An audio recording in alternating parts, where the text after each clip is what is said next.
할렐루야. 우리 하나님 경배 박수 돌리겠습니다.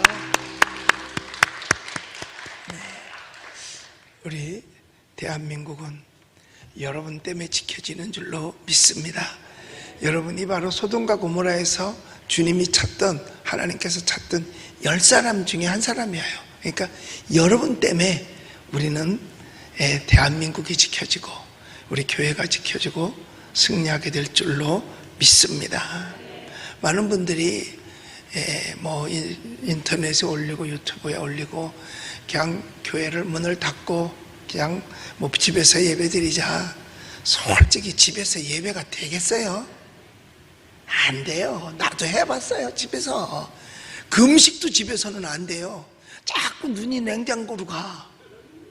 아무리 하려고 해도 눈이 냉장고로 가요. 이게 쉬운 게 아니에요. 뚝 떨어져야 돼요. 그리고 수련회도 보면 그래요. 제 바닥에서 할 때는 안 돼. 이번에도 학생들 수련회 하는 거 보니까 세상에 왔다가 금방 또 갔다가 왔다가 이게 수련회가 안 되는 거예요. 그러니까 뚝 떨어져서 잊어버리면 진짜 수련회가 되거든요. 그래서 얘 집에서 예배는 안 되는구나. 아무리 해도 안 돼요. 그러니까 우리가 한꺼번에 다 받아가지고 우리 기도로 나눠줍시다. 할렐루야. 오늘은 예수님께서 이제 십자가를 지고 골고다까지 올라가셔서 이제 십자가에 죄패가 붙는 그러한 내용으로 그 죄패에 그리스도는 유대인의 왕이다라고 하는 글씨가 쓰여져서 죄패가 붙어요. 이제 그 말씀의 내용을 가지고 오늘 우리가 함께 같이 은혜를 나누겠습니다. 자, 우리 17절을 같이 읽어보겠습니다. 시작. 그들이 예수를 맡음에 예수께서 자기의 십자가를 지시고 해골이라 하는 곳에 나아가시니. 자, 여러분, 십자가는 형틀입니다. 그 형틀로 예수님이 끌려 나가셔가지고 예수님이 그 십자가를 지는 거예요. 여러분, 예수 그리스도의 고난, 바로 최후의 고난이 시작이 된 거죠. 여러분과 나를 포함한 인류의 모든 죄를 짊어지고 가는 그런 모습입니다. 그런데 이 성경 내용에서 보면 가시관을 벗겼다는 얘기가 없어요. 그 말은 뭐냐 하면 가시관을 벗기지 않고 그대로 씌워서 쓰신 채로 골고다로 올라갔다는 거예요. 밧줄도 거기 동원되거든요. 그 밧줄은 그럼 목을 맨 거 아니겠는가? 그러니까 목을 매서 끌고 갔을 가능성이 충분합니다. 예수님께 십자가를 지게 한 것은 예수 그리스도께서 십자가에 처형당하는 그것을 알려주는 것과 동시에 인류의 죄가 예수 그리스도로 말미암아 사해줄 수 있다라고 하는 것을 보여주는 것입니다. 이사야서 53장 5절에 보면 저가 찔림은 우리의 허물을 인하며, 가시관을 쓰시고 찔렸잖아요. 그 다음에 저가 찔림은 우리의 허물이요 저가 상함은 우리의 죄악을 인함이라. 뭘로 상하느냐? 허리에 창을 찔림으로 상하셨어요. 저가 징계를 받음으로 우리가 평화를 누리고 채찍에 맞음으로 우리는 나음을 입었도다라고 그랬어요. 그러니까 예수 그리스도의 고난 사역은 몽땅 다 나를 위해서 주님이 베풀어 주신 은혜인 것입니다. 옛날에 부모님들 보면은요, 아침 밥상을 들여 보면은요, 먹었대요. 어머니 왜 안 드세요? 드셨대요. 부엌께서 드셨대요. 그런데 부엌께서 들을 양식이 없는데 언제 들었겠어요? 그 자꾸 자녀들이 그러니까 나중에는 밥주발을 이렇게 해서 왔는데 밥이 수북한 거야. 그러면 어머니가 밥을 수북하게 먹으라고 해놨는데 밥이 수북하니까 자녀들이 또 안 먹을 땐 먹으라 그러다가 수북하면 나 한 숟갈만 가져갈게요. 옛날 얘기 지금 하는 거야. 옛날에는 그랬어요. 한 숟갈만 가져가고, 그래서 숟가락을 딱 넣는데 숟가락에 금방 뭘 부딪히는 소리가 나. 그건 뭐냐? 큰 주발에다가 작은 주발을 엎어놓고 그 위에다 밥을 얹어 놓은 거야. 밥을 퍼담은 게 아니고. 그러니까 하도 아이들이 왜 어머니는 안 잡수세요? 어머니는 안 잡수세요? 하니까 당신이 조금만 들고 아이들 먹으라고. 그러니까 그 위에다가 밥을 이렇게 얹어 놓고 먹는 신용만 하는 거지. 왜?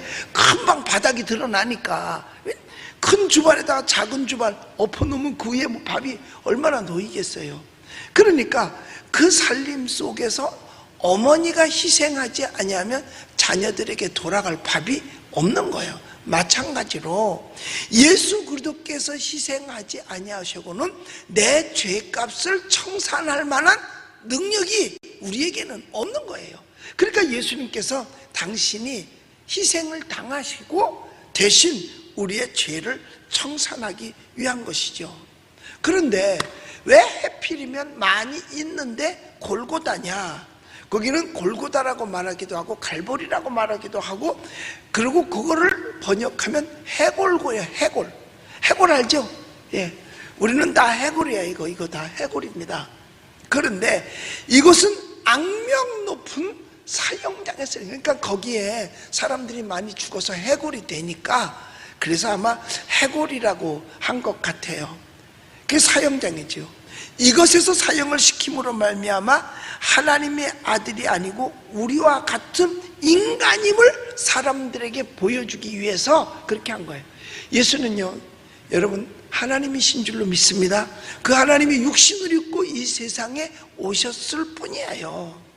그런데 그가 이 땅에 많은 사람들이 그가 신이라고 말하고 하나님의 아들이라고 말하니까 어떻게 하면 그를 하나님의 아들로 인정하지 않을까 해서 한 것이 바로 예수 그리스도를 그 골고다에서 십자가에 달려서 죽게 하신 겁니다. 그런데 성경에 예수 그리스도께서는 십자가에 달릴 것을 이미 말씀하셨고, 그리고 창세기 3장에서 뱀은 여자의 후손의 발뒤꿈치를 상하게 할 것이요 여자의 후손은 뱀의 머리를 상하게 할 것이라 라고 말했습니다. 그러니까 뱀이 발뒤꿈치를 상하게 하는 것은 예수님의 양발에다 못을 박는 상태고, 그 다음에 예수님이 부활하시는 것은 뱀의 머리통을 상하게 하는 거예요. 머리통을 상하게 하는 거예요. 왜냐하면 마귀가 이제 다 이겼다, 그리고 이제 났는데 3일 만에 부활하셨잖아요. 그러니까 얼마나 황당하겠어요. 그래서 황당할 때 우리나라 사람들이 쓰는 말이 이 말이야. 골 때렸네. 그러니까 뱀은 여자의 후손은 뱀의 머리통을 상하게 한다 그랬잖아요. 그러니까 머리를 때렸으니까 골 때린 거지. 그러니까 황당한 일이 벌어졌을 때 왜 골 때리네 그러잖아요. 그러니까 마귀는, 사탄은 황당한 일이 벌어진 거죠. 그런데 예수님이 지신 십자가도 나무야요. 그러나 그것은 인류의 죄까지 함께 담겨진 죄의 그릇입니다. 그 안에다 죄를 다 담은 거예요. 그러니까 인류의 죄를 다 짊어졌으니까 그것을 짊어지고 올라가시기가 힘들고 고통스러울 수밖에 없는 거예요. 그런데 이때에 구레네 시몬이 구경을 왔다가 예수님 대신 억지로 십자가를 지는 사건이 나옵니다. 왜냐하면 예수님께서 골고다 구레네 시몬이, 그러니까 힘도 세 보이니까 예수님 자꾸 쓰러지니까 병정이 있다가 너 일로 나와. 그땐 뭐 로마 병정이면 누구도 거역할 수 없으니까. 그래서 그가 예수님의 십자가를 대신 짊어져서 골고다 언덕까지 올라갑니다. 나는 그거를, 이 구레네 시몬은 십자가를 졌다라는 것보다는 날랐다는 말을 지고 올라간다고 해서 구레네 시몬이 우리의 죄를 청산할 수는 없는 거거든요. 그러니까 예수님은 그 죄를 짊어지기 위해서 십자가를 졌지만 구레네 시몬은 날라준 것밖에 사실 없는 거예요. 구레네 시몬이 십자가를 졌다고 해서 거기에 무슨 어떤 눈꽃만큼이라도 효과가 있는 거는 아무것도 아니니까요. 예수님이 져야만 하니까. 그래서 날라준 거죠. 그런데 그 십자가를 나른 시간은 길지 않은 시간이에요. 제가 예루살렘에 가봤지만은 그 예루살렘에서 그 골고다까지 가다가 보면 거기 가야바의 뜰이 있고 다 있어요. 그런데 그게 그렇게 먼 거리가 아닙니다. 그러니까 긴 시간이 아니에요. 그러니까 그 구레네 시몬이 십자가를 진 시간은 비록 짧은 시간이었지만 여러분, 영광은 길은 줄 믿으시기 바랍니다.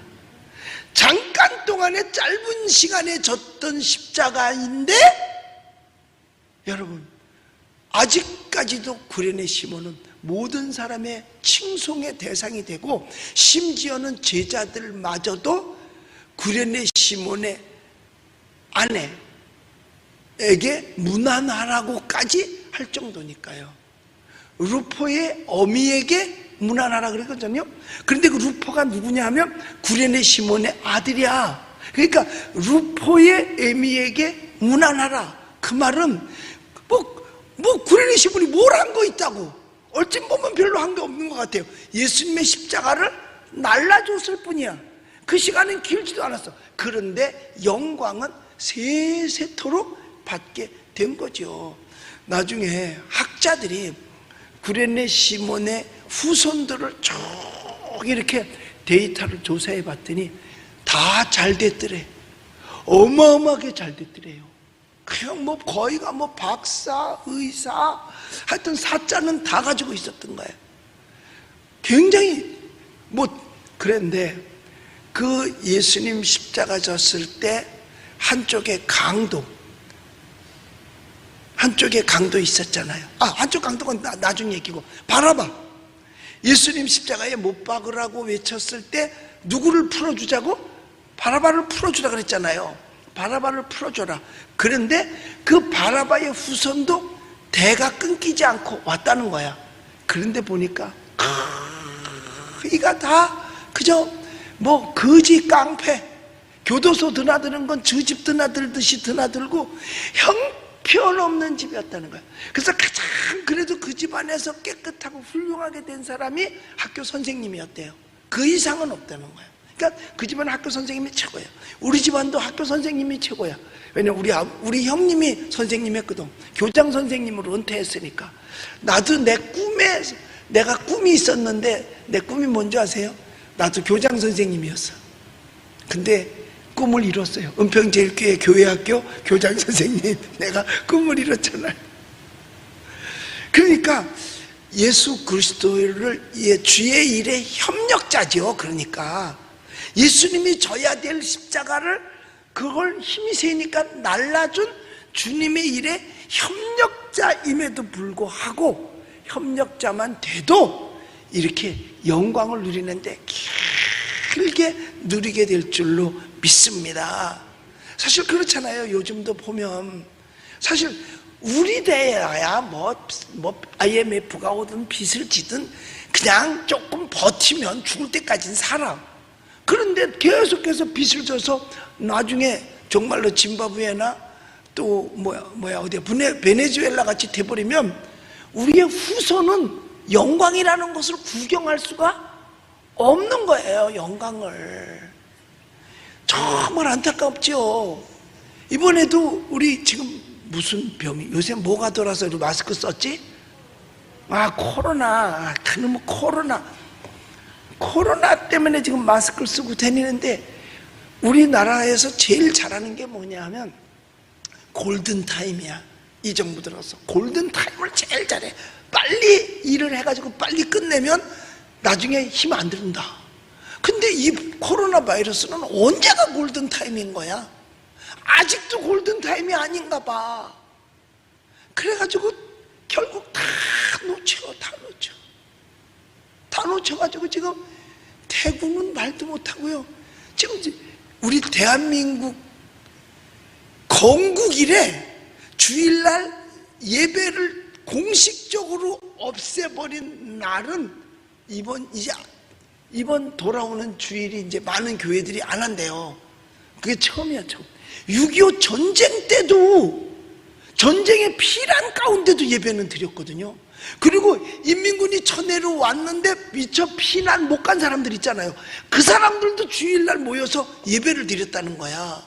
그런데 예배 드리는데 인민군이 들어와 가지고서 죽이든지 아니면 벽에서 예수님 사진 띄워놓고 그거 밟고 지나가라고, 그래서 밟고 지나가면 살려주고 침 뱉고 지나가라고, 침 뱉고 지나가면 살려준다고, 이런 일들이 교회 안에서 있었다는 거예요. 그런데 이게 예배를 안 해요. 그러니까 뭐 여기저기 말은 많아요. 뭐 예배를 해야 되냐 말해야 되나. 그런데 사실은 이것도 하나의 마귀의 전술이에요. 여러분, 예수님께서 내가 반석 위에 교회를 세우리니 음부의 권세가 이기지 못하리라 라고 말씀했거든요. 이건 보이는 교회를 말하는 거예요. 물론 너희가 하나님의 성전인 것과, 이건 고린도전서에 있는 말씀이야. 너희 안에 그리스도의 영이 거하는 걸 알지 못하느냐. 너희가 너희 마음인 성전을 더럽히면 너희는 버리운 자니라 그랬어요. 물론 우리 몸도 성전은 맞아요. 그런데 우리가 주일날이면 하나님의 전에 모여서 함께 찬양하고 예배하는 것이, 이게 성경적인 하나님 앞에 예배거든요. 만약 이게 없으면 솔로몬이 성전을 지을 필요가 없고 구약에 성막이 있을 필요가 없지요. 그러면 이건 마귀의 또 다른 하나의 계략 중에 하나인데, 그게 바로 뭐냐, 무교회주의자. 무교회주의자야. 그러니까 자기 혼자서 의롭기 때문에 나 혼자 예배드리고 집에서 나 혼자 신앙생활 하겠다. 이게 무교회주의자예요. 무교회주의자는요, 전도가 안 됩니다. 전도를 못해요. 자, 둘 이상 모이면 벌써 교회잖아요. 예배당이 되는 거예요. 그러니까 전도를 못해. 교회가 없어. 또 다른 마귀의 역사입니다. 무교회주의잖아요. 그러니까 만약 전부 다 교회가 없다면 전도를 어디로 할 건데? 구원받는 숫자가 늘어날 수가 없는 거죠. 그게 참 안타까운 게, 정말 안타까워요. 정말 안타까워요. 마음 놓고 세상에 지하철을 지금 사람들이 못 한다는 거야. 마음 놓고 지하철을 못 하고 대중교통을 못 이용하고 말이야, 이런다는 거예요. 그래서 어제도, 그저께인가 어젠가 시내를 나가는데 차를 가지고 가는데 얼마나 차가 많은지. 왜? 자가용을 다 가지고 나온 거야. 대중교통수단 안 타려고 자가용을 다 가지고 나온 거예요. 그리고 아예 자기가 개인이 방어용 소독제를 가지고 다녀. 스프레이에다가 알코올을 넣고 하면서 지 몸에다 이렇게 뿌리고, 마스크 위에다 막, 얼굴에다 막 뿌리고, 그래도 또 지나가다 또 뿌리고, 그리고 아예 장갑은 일할 때 쓰는 장갑, 이 아래 위에 고무를 이렇게 입힌 거, 그거를 끼고 나오고. 아까 어떤 사진을 누가 보여줬는데, 세상에 지하철에 앉아 있는데 비닐로 옷을 꼭대기서부터 비닐로 포장지를 쓰고 앉아 있는 거야. 그런데도요, 눈 하나 깜짝 안 해요. 우리가 예수 그리스도를 위해서 고난받고 영혼을 살리기 위해서 고난받는다면 그 고난은 능히 참 기쁘게 감수할 수 있어요. 그런데 이게 초동대치를 못해가지고 이 병균을 그냥 사방팔방에 번지게 해놓고, 이러고서 우리도로 몸 지키라고 그러고 모이지 말라고 그러고 모이면 벌금 낸다고 그러고, 도대체 이거 나한테도 300만 원 벌금 나와 지금. 토요일날 광화문에 나왔다고. 원칙은 광화문에 나온 사람을 몽땅 다 300만 원씩 벌금 물리는 거예요. 전체를 다. 왜냐, 거기 시장에 모이지 마라, 그걸 거역하면 나야 되는. 근데 에스더가 규례를 어기고 왕한테 갔듯이 다 규례를 어기고 나왔으니까, 다 못 먹이겠으니까 우선 눈에 띈 사람들만 300만 원씩 벌금 낸대요. 나 돈 좀 줘. 벌금 좀 내게. 여러분, 예수님처럼 인류의 죄를 위해서 십자가를 지기 위해서 고난을 당한다면 뭐가 원통할 일이 있고 뭐가 부끄러울 일이 있겠어요. 그런데 그렇지 않고 자초해서 고난을 받는다면 이거는 억울한 거죠. 아무 의미도 없어요. 여러분 이거 알잖아요. 고생 끝에 뭐가 와? 낙이 와. 그럼 그 고생이라는 것은 뭐냐? 열심히 일을 했어. 일하는 거는 고생 맞아. 근데 그 일을 해서 얻어진 결과가 있을 때 그때는 낙이 오는 거예요. 그런데 정부가 잘못해가지고 이렇게 일을 확산시켜 놓고 돈 막 쓰고, 이번에도 바이러스가 곧 종식될 거란 큼직하게 대통령의 말. 코로나19는 머지않아 종식될 요거 것입니다. 13일 날 한 얘기예요. 마스크를 쓸 필요가 없다는 국무총리. 나 이런 데는 이제 마스크 안 껴도 돼요. 빨리 벗어. 빨리. 과도한 공포가 문제라는 경제부총리. 공포감으로 경제 심리와 소비 활동이 더 위축되고 있습니다. 중국인 입국 금지를 하지 않은 게 잘한 일이라는 법무장관. 미국 같으면 중국 사람들을 완전히 입국 차단을 하고, 그리고 자화자찬에 여념이 없었던 여당 지도부까지. 바이러스와의 전쟁에서 조금씩 승기를 우리 방역과 의료 체계에 시민의식은 세계적인 수준입니다. 경제를 걱정하는 마음은 이해하지만 불 붙는 집에서 가재도구 챙기려는 모습은 아니었는지 모르겠습니다. 이런 말들이 국가 전체를 방심으로 몰고 간 측면이 있다는 건 정부도 부인하기는 어려울 겁니다. 문 대통령 부부가 기생충 제작진과 짜파구리 오찬을 하며 파안대소한 이 장면은 클라이맥스였죠. 이날은 코로나19로 첫 사망자가 나온 날이었습니다. 잠시 5년 전으로 돌아가 볼까요? 메르스 사태 초기에 야당 대표였던 문재인 대통령은 위기 경고 수준을 높이지 않는 정부를 맹비난했습니다. 정부가 슈퍼 전파자라며 수사까지 해야 한다고 했죠. 위기 경고 수준을 격상하지 못하겠다고 고집하는 것은 답답한 일입니다. 수사해야 한다면 그 대상은 정부 자신이라는 것을. 슈퍼 전파자는 다름 아닌 정부 자신이었습니다. 5년 전 대통령의 말대로 초기에 대응했다면 확진자가 중국 다음으로 많은 나라가 됐을지 의문입니다. 그런데도 추가적인 중국인 입국 제한은 하지 않았습니다. 그 사이 다른 나라들이 우리 국민을 입국 제한하는 황당한 상황이 돼버렸죠. 불씨도 안 잡혔는데 불 끈다고 자신하다가 초가삼간 태워버릴 위기를 맞는 형국입니다. 이제 많은 국민은 정부에게 묻고 있습니다. 과연 정부의 방역 조치를 믿고 두려움 없이 생활해도 되는 건지.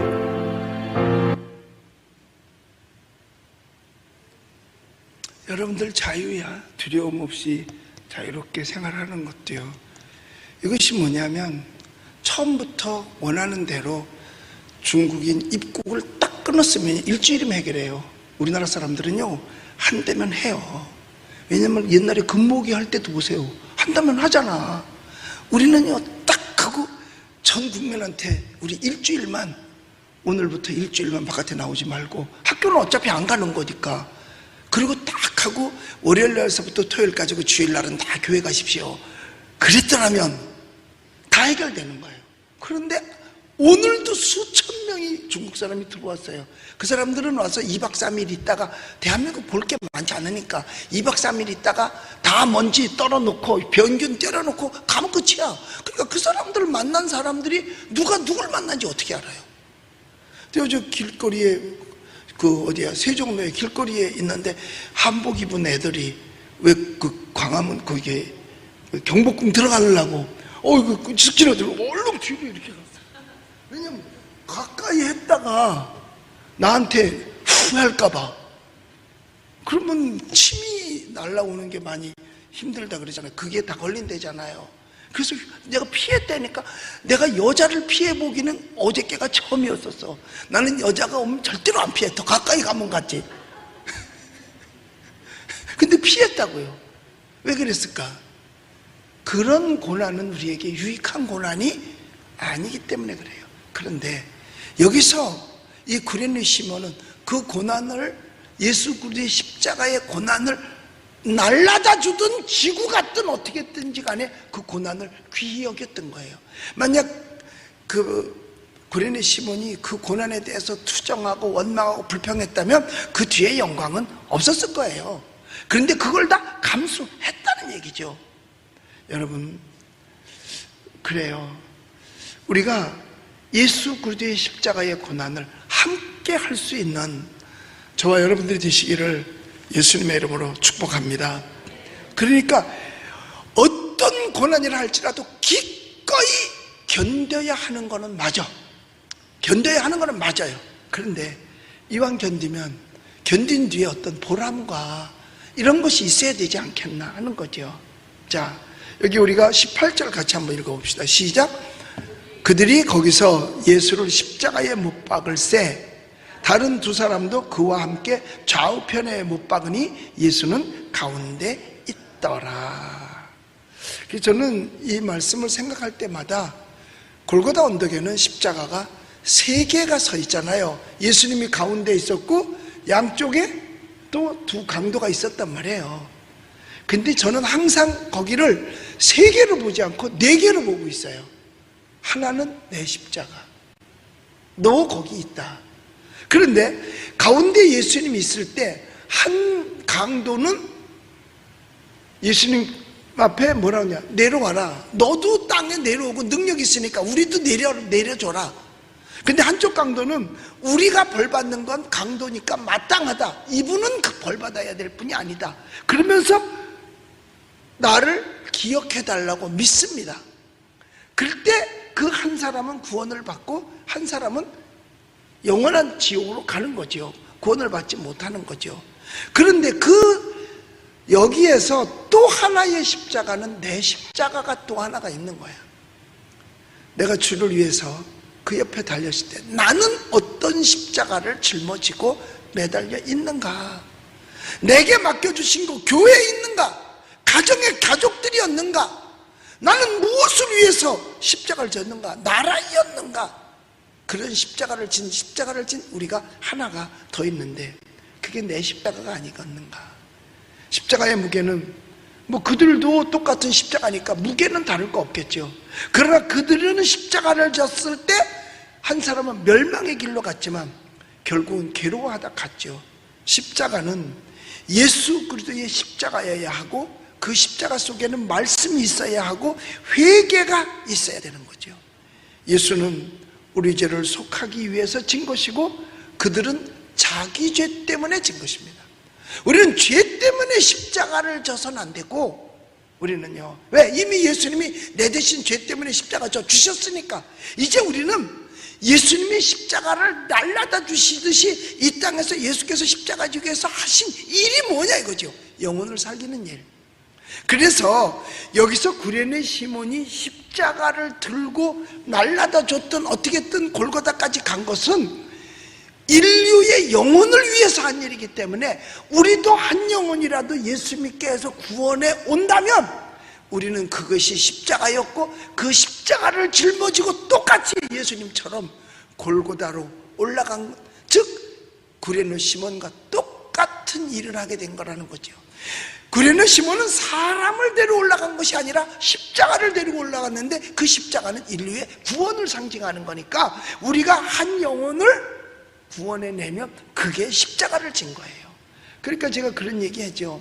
남편이 예수 안 믿어, 또 아내가 예수 안 믿어, 그러면 그건 십자가입니다. 그건 집사님의 십자가입니다. 그게 십자가인 거예요. 그러니까 구레네 시몬이 올라갔을 때 그 십자가나 아직 예수 안 믿는 사람을 구원시키는 거나 같은 십자가예요. 주님의 십자가의 고통, 사실 어떻게 보면 육체적 고통의 극치지요.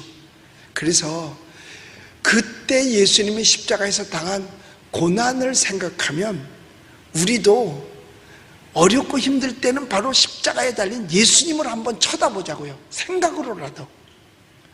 그러면 우리도 이길 수 있어요. 그래서 그 복음성가가 가사 있잖아. 괴로울 때 주님의 얼굴 보라, 평화의 주님 바라보아라 라고 말씀했어요. 평화의 주님 바라봐라. 괴로울 때 십자가의 고통을 생각하면서 평화의 주님 한번 예수님 바라보면 그래, 예수님은 당신이 잘못한 것도 아니고 우리 인류의 죄 때문에 십자가 지시고 고난당하셨는데 나는 내가 잘못해서 온 것이라면 당연히 내가 져야지. 그리고 주님을 바라보면 여러분 우리 이길 수 있는 줄로 믿습니다.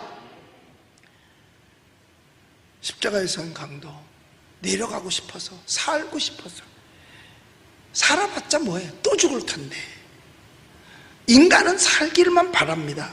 그런데 한쪽 죄 지은 사람이 더 살길 바라는 것 같아요. 한쪽 강도는 나를 기억해달라고 하니까 오늘 너와 나와 낙원에서 만나자 그래요. 여러분 구원은 믿음으로 받는 겁니다. 그러니까 그 강도가 뭘 해서 구원받은 게 아니잖아요. 믿음으로 받았어요. 여러분 상급은 우리가 이 땅에서 사는 행함으로 받는 줄로 믿습니다.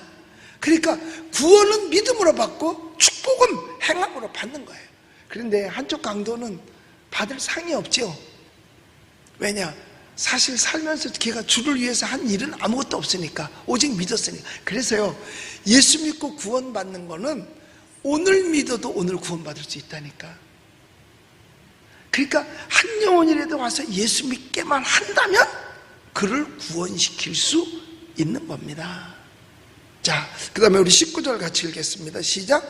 빌라도가 패를 써서 십자가 위에 붙이니 나사렛 예수 유대인의 왕이라 기록되었더라. 나중에 보면 여기 히브리 말로, 헬라 말로, 그 다음에 로마 말로 기록되어 있다고 말합니다. 자, 여기서 예수님께서는 스스로 구원을 인정하셨고 스스로 복음을 말하셨어요. 낮고 천한 신분이셨지만은 가장 고귀한 왕이라는 것을 시인하셨습니다. 네가 유대인의 왕이냐 그랬더니 아니다 소리 말 안 하셨어요. 네가 말하였느니라. 네가 네 입으로 말했다라고 했습니다. 그러니까 예수님께서 부정하지 않으셨어요. 비록 천한 신분이었지만은 목수의 아들로 가장 고귀한 왕이시라는 것을 시인하셨습니다. 그런데 예수님은 빌라도 앞에서 재판받을 때 내 나라는 여기가 아니고 어디라고요? 하늘나라라고 분명히 말씀하셨어요. 그런데 여러분 예수님의 그 십자가 위에 세웠던 그걸 죄패라 그러거든요. 죄의 목록을 써놨어. 그러니까 죄목이 유대인의 왕이야. 죄목이 뭐 제보면 살인, 뭐 강도, 뭐 강간, 뭐 절도, 뭐 이럴 텐데 예수님은 죄목이 유대인의 왕이에요. 나중에 뭐라 그런지 아세요? 유대인들이 그걸 보고 기분이 나빠가지고 아니 자칭 유대인의 왕이라고 좀 쓰세요 그랬어요. 자칭 쓰라는 거야. 그러니까 이거는 누가 인정한 것이 아니라 본인이 그랬다. 그랬더니 빌라도가요 할 말을 해요. 뭐냐? 나는 내가 쓸 것을 썼다. 거기에 대해서 유대인이 원하는 대로 자칭이란 말을 안 써줍니다. 자, 그런데 우리가 이 예수님의 죄패는 지울 수 없는 기록이잖아요. 그러니까 지금까지도 예수님은 유대인의 왕이라는 죄패로 남아있는 거예요. 그런데 여러분 우리는 우리 마음속에 지울 수 없는 예수님의 패를 담고 사시기를 주의 이름으로 축복합니다. 십자가 위에 매여 있던 그 죄패는 우리 마음속에도 그게 지워지지 않고 있어야 돼요. 그런데 왜 히브리 말로, 헬라 말로, 로마 말로 세 언어를 썼을까? 이게요, 이게 중요한 거예요. 왜 히브리 말로 썼느냐? 이거는 히브리 정신을 가지고 주님을 바라보는 거죠. 그 다음에 헬라 말은 헬라 정신을 가지고 주님을 바라보는 거예요. 로마는 로마 정신을 가지고 주님을 바라보는 겁니다. 그 대신 뭐냐? 예수 그리스도께서 헬라 정신을 가지고 보고 히브리 정신을 가지고 보고 그 다음에 로마 정신을 가지고 보되 그때 당시에 세계의 지배자들이 누구였었느냐? 로마요. 그러니까 군사적으로는 로마고, 학술적으로는, 문화적으로는 헬라고, 영적으로는 히브리야예요. 그러니까 전 세계 사람들의 왕이라 이 말이에요. 비록 거기다 유대인의 왕이라고 썼지만 히브리 말로 쓴 것은 히브리인의 왕이요, 헬라 말로 쓴 것은 헬라인의 왕이요, 로마 말을 쓴 것은 로마인의 왕이고, 모든 세계 사람들이 예수를 왕으로 받들어야 된다 이거죠. 할렐루야. 그래서 예수 그리스도는 만왕의 왕이시고 만주의 주이신 줄로 믿습니다. 히브리 정신은 어떤 정신인 줄 아세요? 자기 희생입니다. 그 히브리 탈무드에도 보면 자기 희생이 많이 나와요. 자기 희생, 하나님에 대한 순종, 이게 히브리 정신이에요. 그러니까 히브리 사람들은 어떻게 하든지 하나님의 말씀은 들어야 된다. 그게 히브리 정신이에요. 헬라 정신은 뭐냐? 이건 사실 이들은 예술적 가치가 있어요. 그리스도 안에서 우리는 믿음의 아름다운 믿음을 소유해야 된다는 거예요. 그 다음에 로마 정신 어떤 거느냐? 절대적인 규율과 자발적 봉사예요. 이게 로마 정신입니다. 그러니까 각각 그 정신이 달라. 우리는 이러한 정신을 다 가져야 돼요. 자기를 희생하고 하나님께 순종. 아브라함이 자기를 희생해서 하나님 앞에 순종한 것처럼, 그러니까 우리도 하나님께 나를 희생해서 하나님께 순종하고, 우리는 정말 믿음의 아름다움을 소유해야 돼요. 그리고 로마의 정신을 가지고 절대적으로 규율을 지키고, 규율을 벗어나면 안 돼요. 도덕과 윤리를 떠나서는 안 된다는 거죠. 규율을 지키면서 자발적으로 누가 시켜서 하지 않아도 봉사하는 거예요. 그러니까 당시의 세 문화권은 전 세계의 문화권과 똑같은 거예요. 그러니까 전 세계에 예수 그리스도가 전해져야 된다는 거예요. 그러면 전 세계가 예수를 믿게 되는 줄로 믿습니다. 그래서 지금까지 전 세계가 예수를 믿는데, 그래서 성경이 히브리 말로 되어 있고 그리스 헬라어로 되어 있고 나중에 로마어가 변해서 이제 영어가 됐으니까 영어로 돼서 전 세계 사람이 다 볼 수 있게 된 거예요. 그러니까 모두에게 예수 그리스도는 전해져야 된다. 그게 죄패의 목적이에요. 그런데 그분은 유대인들이 쓰려는 대로 자칭 유대인의 왕 그러면 자칭은 힘이 없는 거잖아요. 그러니까 뭐 지가 그런 거지 뭐. 그런데 여기서 빌라도가 인정을 해줬어. 유대인의 왕이라고.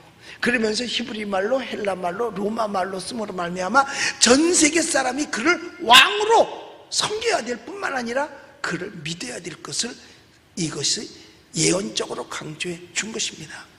그러면서 그는 내가 쓸 것을 썼다. 즉 빌라도가 제가 예수 그리스도를 놓아줬지만 그래도 그를 인정했다고 하는 사실은 우리가 또 본받아야 될 거예요. 그는 예수님을 왕으로 인정하셨어요. 예수는 여러분 우리의 왕인 줄로 믿습니다.